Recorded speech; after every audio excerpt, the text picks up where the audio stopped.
అదేవిధంగా మిత్రులారా, కృష్ణానది జలాలు, గోదావరి నదీ జలాలకు సంబంధించి ఈనాడు జరుగుతున్న చరిత్ర మీకందరికీ తెలుసు. ఈ రెండు నదులు తెలంగాణ జీవ నదులు. ఆ నదుల్లో మనకు హక్కుగా దక్కాల్సిన నీటి వాటాలపై రాజీ పడేది లేదు. గత పాలకుల తప్పులను సరిదిద్ది ప్రతి చుక్క నీటిపై పక్కా హక్కులు సాధించే దిశగా కృష్ణా జలాల విషయంలో న్యాయ పోరాటానికి తెలంగాణ ప్రభుత్వం సిద్ధమవుతున్నది. ఇటీవలే మన ఇంజనీర్లకు, న్యాయ నిపుణులకు స్పష్టమైన దిశ నిర్దేశం రాష్ట్ర ప్రభుత్వం చేయడం జరిగింది. కృష్ణా జలాలలో తెలంగాణకు న్యాయంగా రావాల్సిన, ముఖ్యంగా నికర జలాలు, వరద జలాలు, మిగులు జలాలు మొత్తం కలిపితే తెలంగాణకు రావాల్సింది 904 టీఎంసీల నీళ్లు. ఈ 904 టీఎంసీల నీళ్లను సాధించడానికి కృష్ణా ట్రిబ్యునల్ ముందు తెలంగాణ తరఫున పక్కాగా బలమైన వాదన వినిపించడానికి అవసరమైన సూచనలను, సలహాలను సాగునీటి పారుదల శాఖ మంత్రితో పాటు మేమే స్వయంగా సమీక్షించి వాళ్లకు సూచనలు చేయడం జరిగింది. అందుకే ఈరోజు తెలంగాణ రాష్ట్రానికి కృష్ణా నదీ జలాలలో రావాల్సిన వాటా కోసము ఈ ప్రభుత్వం పక్కా ప్రణాళికతో పక్కడ్బందీగా ప్రయత్నం చేసి మనకు రావాల్సిన వాటాను సాధించుకుంటామని నేను ఈ సందర్భంగా తెలియజేస్తున్నాను. అదేవిధంగా ఈరోజు 2027 ఎస్ఎల్బీసీ టన్నెల్ ఆనాడు మొదలుపెట్టి వివిధ కారణాల చేత ఆగిపోయింది.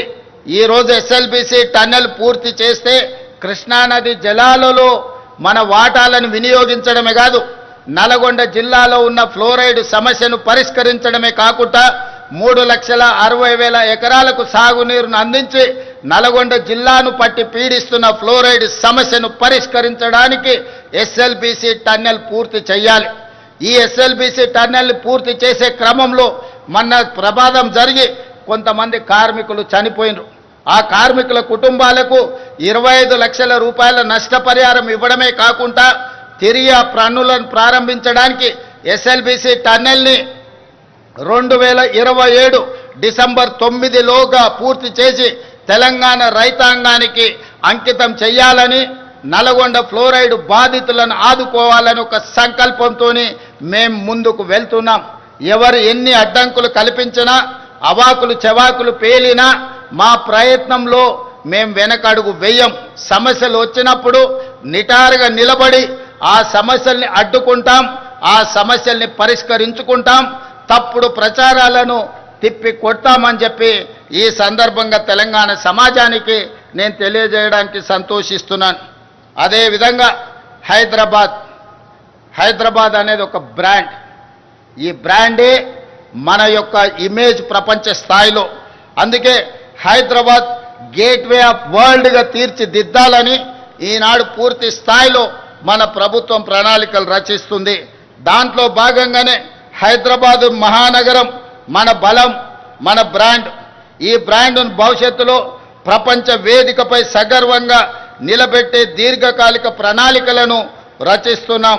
2035 నాటికి తెలంగాణ $1 ట్రిలియన్ ఎకానమీగా, 2047 నాటికి $3 ట్రిలియన్ ఎకానమీగా ఎదగాలన్నదే తెలంగాణ ప్రభుత్వం యొక్క లక్ష్యం.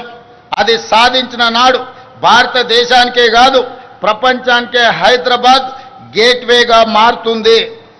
ఆ దిశగా మొత్తం రాష్ట్రానికి మేము మాస్టర్ ప్లాన్ తయారు చేస్తున్నాం.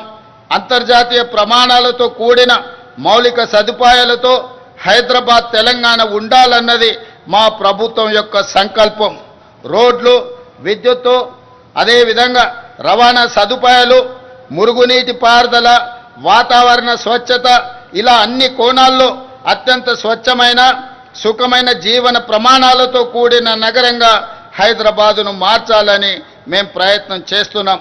ఈ దశగా ఇప్పటికే ప్రభుత్వం చేస్తున్న ప్రయత్నాలు సత్ఫలితాలను అందిస్తున్నాయి. 1,00,000 కోట్ల అంతర్జాతీయ పెట్టుబడులకు హైదరాబాదు కేర్ ఆఫ్ అడ్రస్గా మారుతుంది. గ్లోబల్ కేపబిలిటీ సెంటర్లకు హబ్గా మారుతుంది. హైదరాబాదు నగరానికి వచ్చే 100 ఏళ్ల తాగునీటి అవసరాలకు శాశ్వత పరిష్కారంగా గోదావరి జలాలను తీసుకువస్తున్నాం. దీనికోసం 7,360 కోట్ల రూపాయలతో గోదావరి 2వ దశ 3వ దశ పనులను ఇటీవలనే ప్రారంభించుకున్నామని తెలియజేయడానికి నేను సంతోషిస్తున్నాను. హైదరాబాద్ బ్రాండ్ ఇమేజ్ని పెంచేలా మూసీ పునరుజ్జీవన ప్రాజెక్టు, గాంధీ సరోవర్ ప్రాజెక్టులు ఉండబోతున్నాయి. ఈనాడు దేశంలో గుజరాత్ సబర్మతి సరోవర్ రివర్ ఫ్రంట్ని, ఢిల్లీ గంగానది రివర్ ఫ్రంట్ని, ఉత్తరప్రదేశ్ యమునా నది రివర్ ఫ్రంట్, గంగా నది ఉత్తరప్రదేశ్లో, యమునా నది ఢిల్లీలో రివర్ ఫ్రంట్లుగా అక్కడి ప్రభుత్వాలు ప్రక్షాళన చేస్తున్నాయి. గుజరాత్తో, ఢిల్లీతో, ఉత్తరప్రదేశ్తో పోటీ పడి తెలంగాణ రాష్ట్రం మన మూసీ నది ప్రక్షాళన చేసి హైదరాబాద్ ఒక సుందరమైన నగరమే కాదు, వాతావరణ కాలుష్యానికి దూరంగా అభివృద్ధి చెందిన నగరంగా తీర్చిదిద్దడానికి ఈనాడు ప్రణాళికలు సిద్ధం చేస్తున్నాం. ఈ ప్రణాళికలతో ముందుకు వెళ్తున్న సందర్భంలో ఎదురైతున్న ఛాలెంజ్లను పరిష్కరించుకుంటూ మూసీ పరివాహక ప్రాంతంలో నిరుపేదలు అత్యంత కష్టమైన జీవితాన్ని గడుపుతున్నారు. నిన్నగాక మొన్న కురిసిన అత్యధిక వర్షాలు, క్లౌడ్ బస్ట్ వల్ల పేదల జీవితాలు అతలాకుతలమే కాదు, పేదలు మూసీ నదిలో కొట్టుకుపోయినారు. దీనికి ప్రధానమైన కారణం ఎక్కడ నివసించడానికి అవకాశం లేక హైదరాబాదు నగరంలో జీవనాధారం కోసం వచ్చిన వివిధ ప్రాంతాల వాళ్ళు మూసీ పరివాహక ప్రాంతంలో గుడిసెలేసుకొని జీవనం సాగిస్తున్నారు. ఈ గతంలో జరిగిన తప్పిదాల వల్ల ఈనాడు ఆ పేదల జీవితం దుర్భరమైంది. ప్రజలు కొట్టుకొని పోతున్నారు మూసీ నదిలో.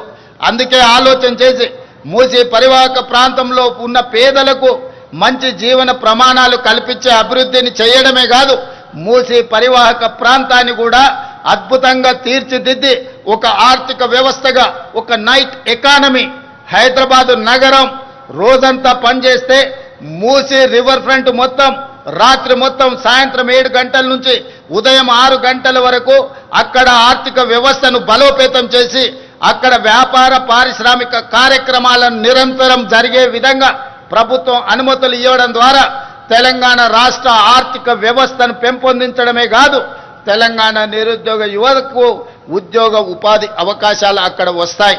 అందుకే ఈరోజు తెలంగాణ రాష్ట్ర ప్రభుత్వం మూసీ నది ప్రక్షాళన, మూసీ నది పరివాహక ప్రాంతంలో అభివృద్ధి కార్యక్రమాలు, ఈ అభివృద్ధి కార్యక్రమాల వల్ల నిరుద్యోగ యువకులకు ఉద్యోగ ఉపాధి అవకాశాలు కల్పించడమే కాకుండా రాష్ట్రానికి ఒక సైకిల్ కొత్త ఆర్థిక వ్యవస్థను అందిస్తాం.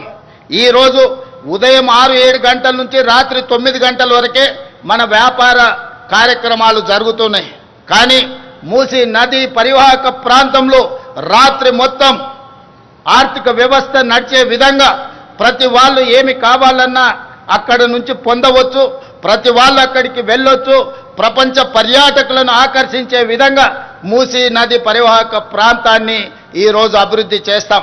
ఇదే కాదు, హిందువులకు సంబంధించిన దేవాలయం కావచ్చు, ముస్లిం సోదరులకు సంబంధించిన మసీదు కావచ్చు, సిక్కు సోదరులకు సంబంధించిన గురుద్వారా కావచ్చు, క్రిస్టియన్ సోదరులకు సంబంధించిన చర్చిలు కావచ్చు, ఈ నదీ పరివాహక ప్రాంతంలో మత సామరస్యంతో కూడుకున్న గొప్ప కట్టడాలను కట్టడం ద్వారా ప్రపంచ పర్యాటకులను ఆకర్షించి ఈ ప్రాంతాన్ని అభివృద్ధి చేయాలన్న ఆలోచన చేయడమే కాకుండా తెలంగాణ వైతాళికులు, తెలంగాణ చరిత్రకు, తెలంగాణ పోరాటాలకు ప్రతీకలైన గొప్ప వ్యక్తుల యొక్క అక్కడ విగ్రహాలు పెట్టుకోవడం ద్వారా ప్రపంచ పర్యాటకులకు తెలంగాణ చరిత్రను అందించడానికి ఈ మూసీ నది పరివాహక ప్రాంతాన్ని ఈరోజు అభివృద్ధి చేయబోతున్నాం.